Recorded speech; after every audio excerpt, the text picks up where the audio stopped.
Em 1 Reis, primeiro livro dos Reis, capítulo 9. Louvado seja Deus. Capítulo 19, na verdade, né? Capítulo 19.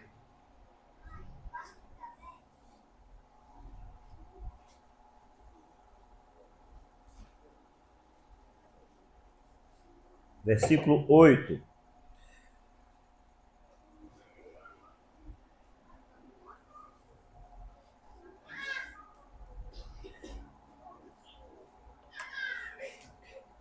Primeiro Reis. E diz assim a palavra do Senhor. Levantou-se, pois, e comeu e bebeu, e com a força daquela comida caminhou 40 dias e 40 noites até Horebe, o monte de Deus. E ele entrou numa caverna e passou ali a noite. E eis que a palavra do Senhor veio a ele e lhe disse: Que fazes aqui, Elias? E ele disse: Tenho sido muito zeloso pelo Senhor, Deus dos exércitos, porque os filhos de Israel deixaram o teu concerto, derribaram os teus altares e mataram os teus profetas à espada, e eu fiquei só, e buscam a minha vida para tirarem. E ele lhe disse: Sai para fora e põe-te neste monte perante a face do Senhor. E eis que passava o Senhor como também um grande e forte vento, que fendia os montes e quebrava as penhas diante da face do Senhor. Porém o Senhor não estava no vento. E depois do vento, um terremoto. Também o Senhor não estava no terremoto. E depois do terremoto, um fogo. Porém, também o Senhor não estava no fogo. E depois do fogo, uma voz mansa e delicada. E sucedeu que, ouvindo-a, Elias envolveu o seu rosto na capa e saiu para fora e pôs-se à entrada da caverna. E eis que veio a ele a voz, uma voz que dizia: Que fazes aqui, Elias? E ele disse: Eu tenho sido extremo zeloso pelo Senhor Deus dos exércitos, porque os filhos de Israel deixaram o teu concerto, derribaram os teus altares e mataram os teus profetas à espada, e eu fiquei só, e buscam a minha vida para me tirarem. E o Senhor lhe disse: Vai, volta pelo o teu caminho para o deserto de Damasco, e vem e unge a Azazel, rei sobre a Síria, também a Jeú, filho de Ninsi, ungirás rei de Israel, e também Eliseu, filho de Cefate, de Abel-Meolá, ungirás profeta em teu lugar. E há de ser que o que escapar da espada de Azael, matá-lo-á Jeú. E o que escapar da espada de Jeú, matá-lo-á Eliseu. Também eu fiz ficar em Israel 7.000, todos os joelhos que não se dobraram a Baal, e toda a boca que não o beijou. E partiu, pois, Elias dali, e achou Eliseu, filho de Cefate, que andava lavrando com 12 juntas de bois adiante dele. E ele estava com a duodécima. Elias passou por ele e lançou a sua capa sobre ele. Então deixou ele os bois e correu após Elias. E disse: Deixe-me beijar meu pai e a minha mãe, então te seguirei. E ele disse: Vai e volta, porque eu tenho eu feito. Voltou, pois, de trás dele e tomou uma junta de bois e o matou. E com os aparelhos dos bois cozeu as carnes e deu ao povo e comeram. Então se levantou e seguiu a Elias e o servia. Amém?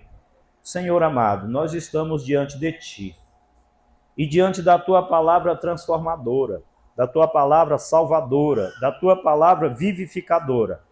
Usa, Senhor ó Deus, a minha vida, a minha boca, Senhor ó Deus, e dá a palavra para a Tua igreja nessa noite, em nome de Jesus, Pai. Obrigado. Amém. Podem sentar, meus amados.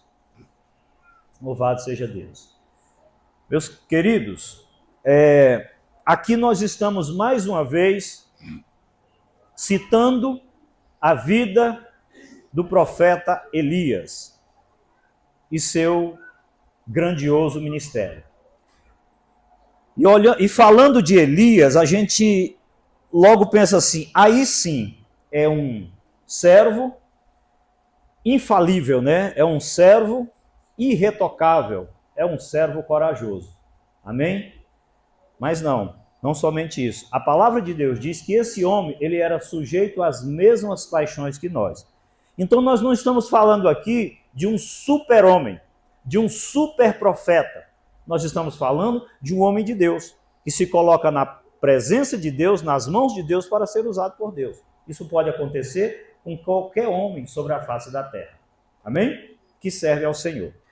E aqui, se a gente observar nos capítulos anteriores, os passos que antecederam este momento que nós acabamos de ver, um momento de fraqueza, cansaço,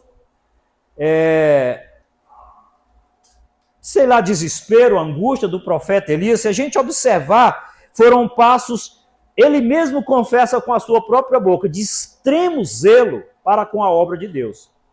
Era um homem de uma conduta ilibada, era um homem de um ministério irretocável. Elias aqui, queridos irmãos, o profeta Elias, ele já havia feito um escarcéu, um verdadeiro reboliço no reino do norte, no reino de Israel. A ponto de aquele homem ter mudado naquele país, naquele reino, até as condições climáticas da terra. Veja que estamos falando de alguém muito usado por Deus, muito ousado e alguém muito corajoso.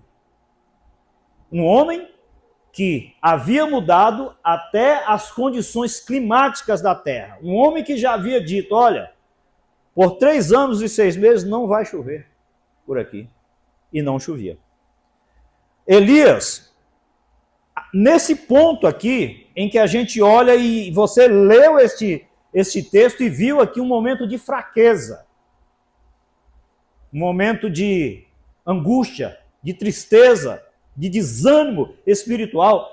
Antes disso aqui, esse homem já havia feito nada mais, nada menos, ressuscitado, um morto, primeira ressurreição, que se vê de um homem, de uma pessoa fazer na Bíblia Sagrada ali. Elias já tinha ressuscitado uma pessoa, o filho da viúva. Elias já tinha enfrentado o rei Acabe, um dos reis mais cruéis, mais violentos que já houve na história de Israel. Elias já tinha enfrentado aquele homem. Elias já tinha profetizado a seca, que nós falamos agora há pouco, da seca. Elias já tinha matado todos os profetas de Baal. Agora ele foge de uma mulher, ele foge com medo. Você vê agora um homem fugindo de uma mulher, Jezabel, totalmente derrotada. Por que, pastor, que Jezabel era derrotada? Porque Jezabel havia acabado de ameaçar ele. Quando Acabe chega e fala com Jezabel tudo o que lhe acontecer, a gente pode observar daqui a pouquinho, no versículo 1 a 4. Vamos lá, para a gente observar o capítulo 19, versículo 1 ao 4.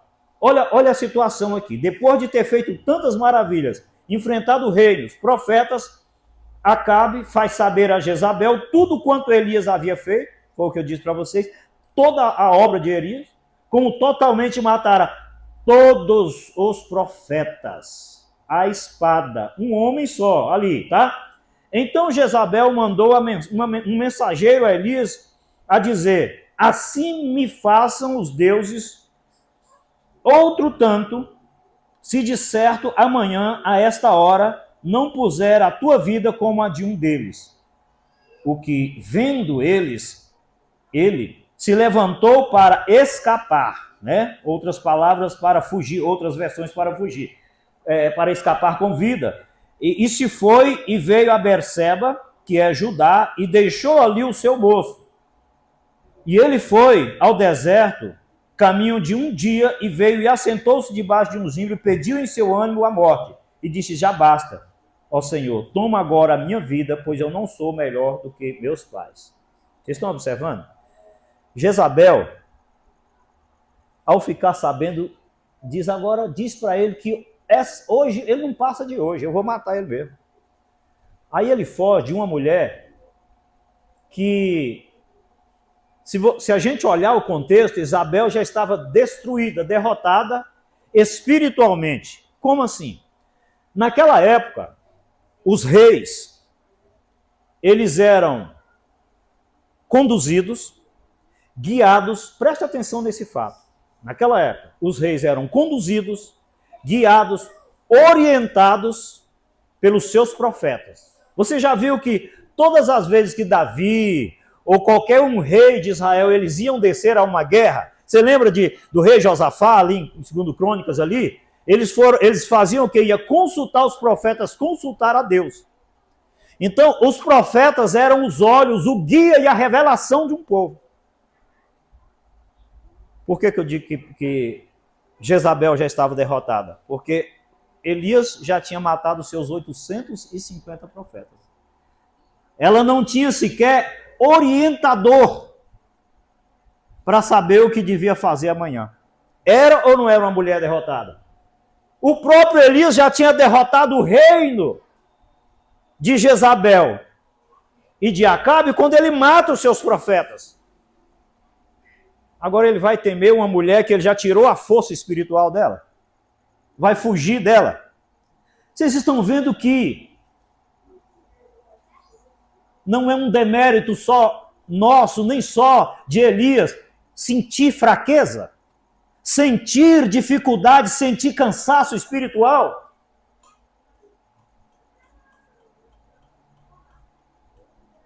Nós vimos hoje, Lelian pediu aqui para ler um texto em que diz que a salvação, ela não vem de nós, para que não nos gloriemos. Não é de nós, é dom de Deus. O Salvador é o Senhor. E quando Jesus te escolheu, quando Jesus morreu na cruz por ti, ele sabia da sua fraqueza. Vai acontecer dias, na sua vida ou na minha, que a gente vai levantar, ou época da nossa vida, e vai arrancar a espada e vai matar 850 profetas. E pronto, e nós somos do Senhor, esse dia, mas é maravilhoso. Esse dia é aquele dia que eu vim para a vigília, que orei, consagrei, visitei, mas vai chegar dia que a gente vai fugir de uma mulher derrotada.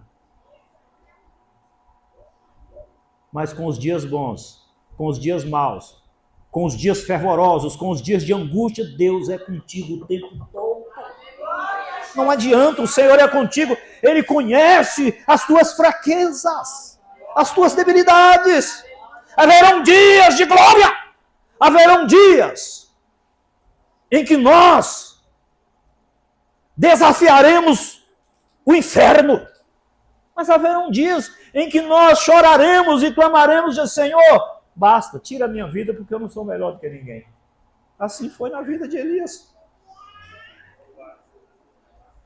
Olha, o contraste do momento de fraqueza atual de Elias com o seu recente passado, irmãos, foi gigantesco. É um contraste muito grande. Você vê um homem que ora a Deus e antes de terminar a oração, o fogo já está caindo do céu. E agora esse homem deita e diz: eu não sou nada.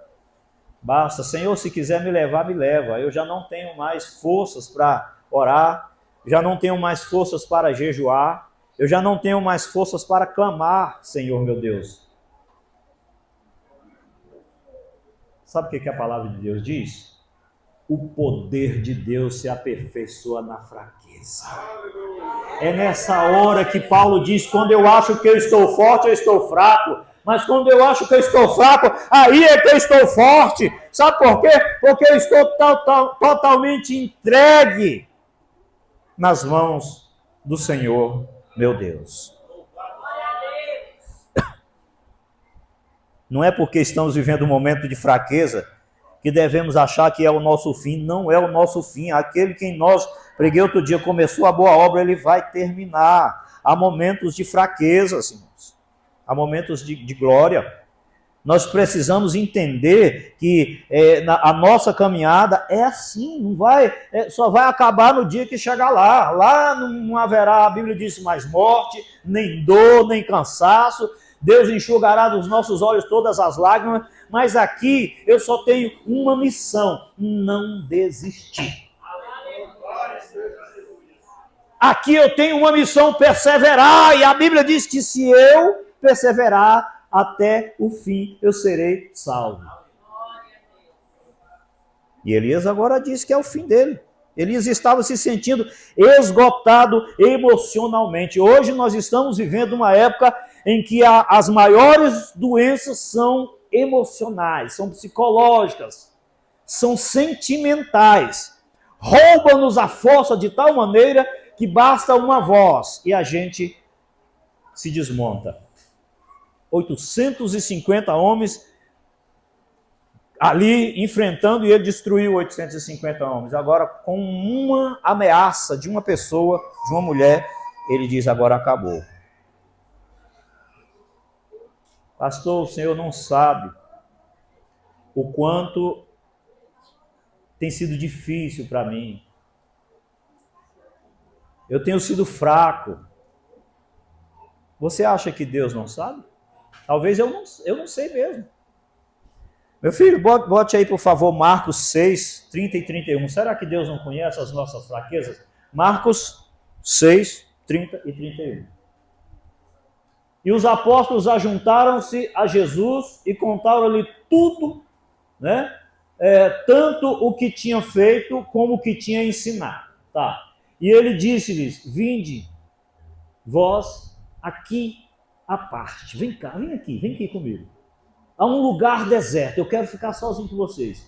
E repousai um pouco, porque havia muitos que iam e vinham e não tinham tempo para comer. Você sabe o que é isso aqui?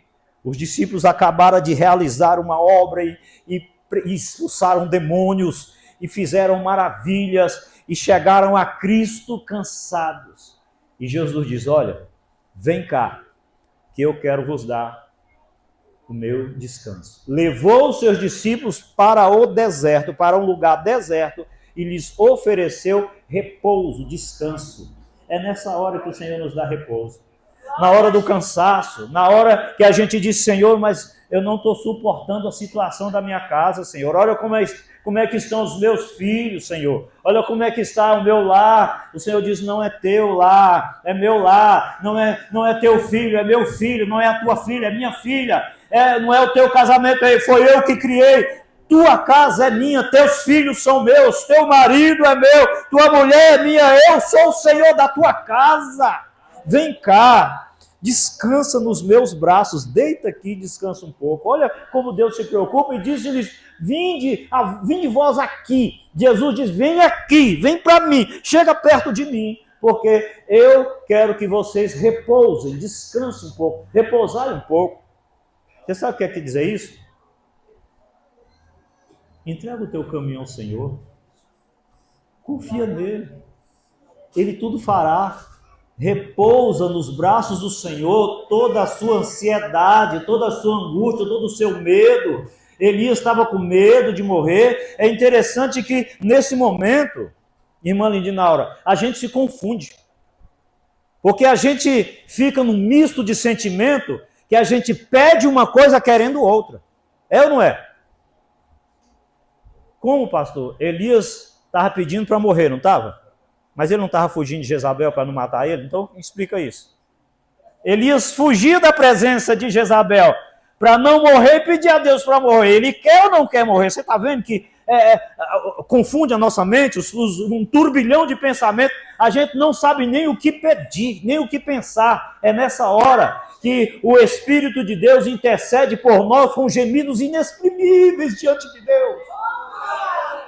Descansa, gente, nós somos do Senhor, e, gente, a coisa mais deliciosa é deitar e descansar nos braços do Pai. Elias estava passando por um momento emocional muito grande, estava doendo, está doendo, eu sei, o Senhor sabe que está doendo, a prova está aqui, vinde a mim, vem aqui, vós aqui, à parte, a um lugar deserto, eu não quero que vocês estejam no meio de situação de repousar um pouco, porque eu estou vendo o seu ir e vir, presta atenção, havia muitos, ou muito tempo, que iam e vinham, e não tinha tempo nem sequer para comer. Aqui a Bíblia diz que os discípulos, Jesus foi que falou ali, eles não tinham tido tempo nem para comer. Tem gente que não está tendo paz nem para comer. Desce um bolo na garganta, está angustiado, está doendo, está sofrendo, o Senhor diz, vem cá. Descansa em mim, porque eu sou teu Deus, eu te ajudo, eu te sustento, eu te levanto, eu te tomo pela mão direita, eu sou teu Deus. Deus é Deus zeloso, Deus é Deus amoroso, o Senhor Jesus te ama. Você acha que veio aqui nessa noite pelas tuas próprias forças, foi uma coincidência? Não, o Espírito de Deus te trouxe aqui para dizer que tu és do Senhor, e o Senhor é o teu Deus. Foi para isso que tu viestes aqui nessa noite, para que o Senhor fale ao teu coração e disse, meu filho, minha filha, perdoados estão os teus pecados. Aleluia. Vinde a mim, vós que estáis cansados e sobrecarregados, e eu vos aliviarei. Olha o que Jesus chama, o Senhor disse, vem cá do deserto, eu sei do seu ir e vir, eu conheço o seu sentar e o seu levantar. A gente está falando aqui de um profeta, irmãos. Senão, olha, é o profeta mais citado no Antigo Testamento e um dos mais citados no Novo Testamento também. Ele teve um momento de depressão, de tristeza e de angústia. E eu achando que sou um super-homem, que não, eu adoeço. Eu preciso dos cuidados de Deus. O texto primário diz que Elias chegou numa caverna e alojou-se ali, o versículo 9, na versão da Jeffrey, diz que ele alojou aqui, mas no versículo 9 diz assim, no capítulo que estamos lendo, 1 Reis 19, 9. E ali entrou numa caverna, não diz alojou, entrou numa caverna e passou a noite. E eis que a palavra do Senhor veio a ele e disse, o que fazes aqui, Elias? Olha a pergunta de Deus, presta atenção. Deus chega para ele e diz, o que fazes aqui, Elias? Elias. Sabe o que quer dizer isso? Conhecimento, intimidade. Ele sabe o nome, o sobrenome, o número do CPF, do RG, o endereço. Ele sabe tudo. Ele diz, o que fazes assim, Aurilene? Ele sabe pelo teu nome, minha filha. Ele chama pelo teu nome. Aí você fica imaginando, peraí, imaginam o presidente, talvez, dos Estados Unidos, ou alguém falar assim, José Avelar, já é uma fama, assim, o grande... Imagina o próprio Deus chegar e falar o próprio nome, seu Juca? Seu Juca, seu Zé Avelar. Deus, você ouvir Deus falar, seu José Avelar. Vocês estão entendendo como é bom ouvir Deus falar o nosso próprio nome? Sabe o que é isso? É quem conhece. Só me chama pelo meu nome quem me conhece. E Deus conhece, conhecendo Deus, as minhas fraquezas, me chamando pelo nome, eu sei que Ele está preocupado comigo, Juninho. Tá ou não está preocupado? Que fazes aqui, meu filho?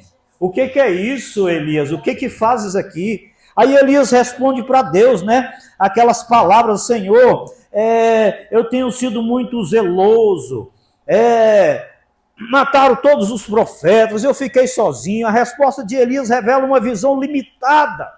O versículo 10, quer ver? Ó? E ele disse: tenho sido muito zeloso pelo Senhor, Deus dos exércitos, porque os filhos de Israel deixaram o teu concerto e derribaram os teus altares e mataram os teus profetas à espada, e eu fiquei só. Veja que era uma visão pequena, uma visão limitada, né? E agora estão buscando a minha vida para me matar, eu vou morrer. Até hoje esse homem não morreu. Vocês querem ter ideia de uma coisa? A visão era curta ou não era? Até hoje Elias não morreu. Elias nunca morreu. Vai passar pelo processo da morte, porque o Senhor vai mandar ele aqui ainda para pregar na grande tribulação. Mas ele não passou pelo processo da morte. Vocês estão entendendo aqui que coisa gloriosa? Irmãos, foi muito limitada.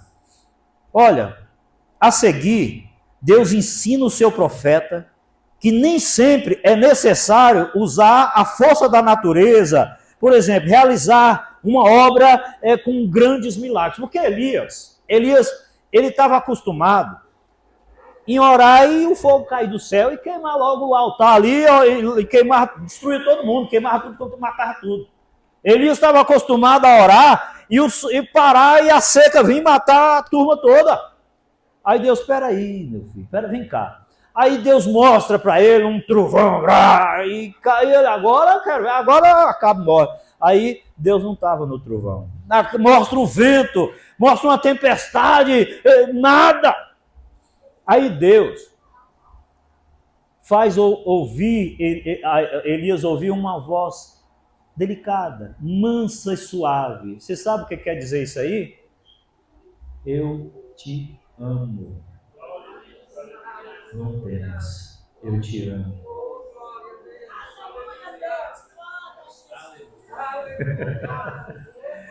Não se preocupe com nada, eu te amo. Não estava no terremoto, não estava no vendaval, não estava no estrondo, não estava... Não. Estava na palavra. Eu sou contigo, não temas, eu te amo. Eu vos darei vida e vida em abundância, não temas, porque tu não serás destruída, tu não serás destruído, pois por ti morri na cruz, eu te amo, não temas. Aí Deus chega para Elias, e é interessante que ele diz assim, né, no versículo 11 aqui, é como se Deus dissesse: meu filho, volta ao trabalho. Olha o versículo 11, ó. E ele disse: sai para fora dessa caverna aí, meu filho. Põe-te em pé aqui, põe aqui neste monte, perante a face do Senhor. Né? E Deus disse: olha, meu filho, volta ativa. Volte a sonhar. Volte a sonhar. Volte a viver. Volte a planejar. Volte a evangelizar. Volte a cantar no conjunto. Volte a ser dizimista. Volte a me servir, Elias. Volte ativa. Porque eu sou contigo. Aquele terremoto, aquela situação, nada. E é interessante, quando Elias, no versículo de número 13, quer ver o que diz aqui? E sucedeu que, ouvindo a Elias, envolveu o seu rosto na sua capa e saiu para fora e pôs-se à entrada da caverna, onde Deus tinha falado. E eis que veio a ele uma voz que dizia: o que fazes aqui, Elias? Às vezes a gente desobedece a Deus e anda nos caminhos do Senhor, e anda fora dos caminhos do Senhor, e não faz aquilo que Deus manda. Aí no dia que vem, ou na igreja, ou em um culto, fala: Deus vai me arrebentar, Deus vai me dar uma surra, Deus vai me castigar. E Elias escuta as mesmas palavras que Deus disse no início. O que faz aqui, Elias? Veja que Deus paciente. Você viu na vida de Jonas? Deus chega para Jonas e diz: Jonas, vai à cidade de Nínive e prega contra ela a palavra que eu vou te dizer. Jonas foge e vai para um navio, vai para Tarso e peca. Deus, que nada, eu vou, não, desobedece a Deus e tá. Aí tudo acontece, vai para o fundo do mar, a baleia engole ele ali, e aí depois Jonas é encontrado num local lá na areia, né? E aí ele fala: agora Deus me arrebenta, porque aí eu ouvi a mesma palavra: Elias, Jonas, vai à grande cidade de Nínive e prega contra ela as palavras que eu te disse. É as mesmas coisas. Deus, sabe por quê? Porque Jesus fala para aquela mulher que foi pega no ato de adultério: minha filha, ninguém te condenou? Não, Senhor, ninguém. Eu também não te condeno, eu vim te salvar. Vocês estão entendendo? Jesus não veio te condenar. Alegra o teu coração, congregue, adora, se aproxima, porque Jesus não veio te condenar. Jesus não veio te condenar, Jesus veio para te salvar. Irmão, irmã, meu filho, minha filha, Jesus veio para te salvar. Aleluia. Repete as mesmas palavras, Elias: o que fazes aqui, meu filho? E Elias responde, né? Tadinho, ele se achava... Elias, toda hora ele respondia a mesma coisa. Elias desculpe, parafrasear aqui, Elias estava se achando o último biscoito do pacote, né? Senhor, só tem eu. Todo mundo já foi, já pecou. Elias, tem 7.000. Você vê a visão do homem, tem 7.000. Elias achava o último biscoito do pacote. Era só eu. Não era? Ele não falou para Deus várias vezes a mesma coisa. Todo mundo já ralou. Já.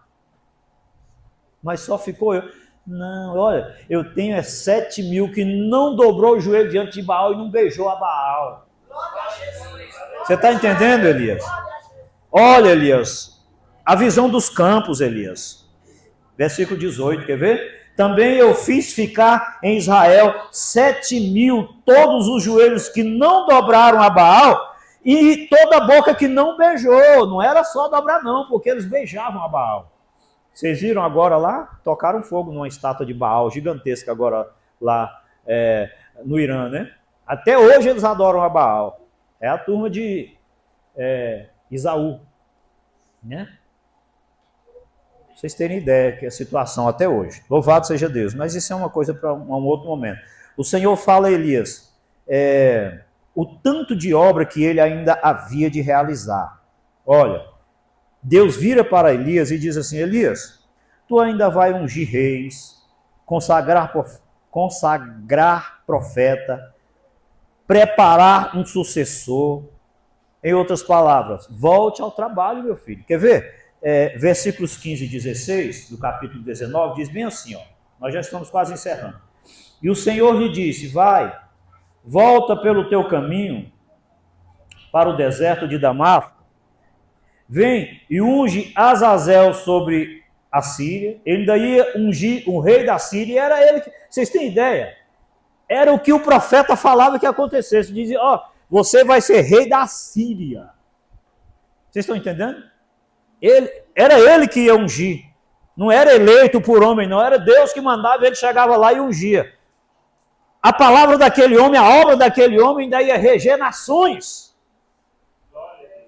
E Deus diz: não, você está aí com essa cabeça aí no travesseiro, como uma pedra tentando morrer, agora escondido na caverna. Rapaz, existem países que dependerão da tua palavra. Levanta, porque a tua palavra ainda vai determinar o futuro de países. Vocês estão entendendo o que Deus quer dizer? Tu vai ungir ainda, olha, sobre a Síria ali, Azael, rei sobre a Síria. Também tu vai ungir Jeú de Ninsi, ungirás rei sobre Israel. Você vai ungir rei sobre Israel, viu? Tá? E outra coisa, você vai preparar um sucessor. Sabe quanto tempo se leva para preparar um sucessor? Moisés levou 40 anos para preparar Josué. É sério. Irmãos, eu estou aqui há 26 anos. É luta. Vocês estão entendendo? E Deus fala para ele, você ainda vai preparar. Jesus, que foi o maior mestre da história, levou 3 anos para preparar os seus discípulos. Aí vocês acham que era hora de morrer? Só porque está desanimado, achava que era o fim? Você ainda vai preparar Eliseu. Às vezes se leva uma vida inteira para preparar um sucessor, irmãos. Olha, definitivamente não era o fim de Elias, coisa nenhuma. Não é à toa que o anjo disse para ele lá atrás, levanta e come, porque muito comprido ainda é o teu caminho. Você pode acreditar nisso? Amém? Vamos colocar de pé e vamos agradecer ao nosso Deus. Deus abençoe.